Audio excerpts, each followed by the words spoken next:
Okay, most projects fail. The academic work on this is absolute. I'm afraid about 70% of your change projects are going to crash. Now, we have looked at this, and across the industry we all now agree the two biggest reasons why they're going to crash. It's not lack of process. I'm afraid number one, it's communication. I know you've heard it before, but communication on most projects breaks down day one, and then it gets worse. Change programs just fall out of the sky because people haven't been consulted, the stakeholders don't understand the communication about the initiative. Everyone understands that there's a strategy, but they don't really understand the detail. There's the CEO saying he wants it done in 6 months. As a result, it's a Tower of Babel and it collapses. So that's number one. The second one is a bit more logical, which is people don't like to plan. As John Harvey Jones once said, planning is unnatural. It's far more fun just to do.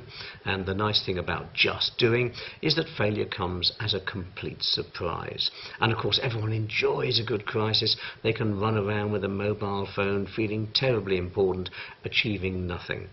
So why do projects fail? Why do they crash land? Number one, communication, lack of. And second one, planning, lack of.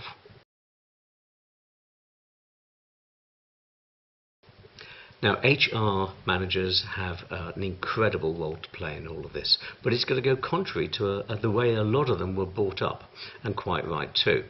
Basically, change is here to stay. It's a cliche, but it's true, and it's going exponential.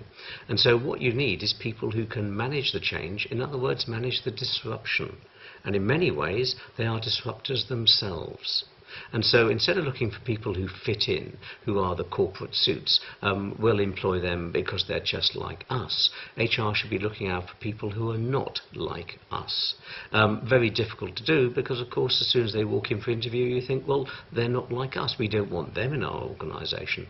But, of course, unless you bring in disruptors and people that can then professionally manage that change, I'm afraid you're always going to stay where you are, and that means you're not going to change.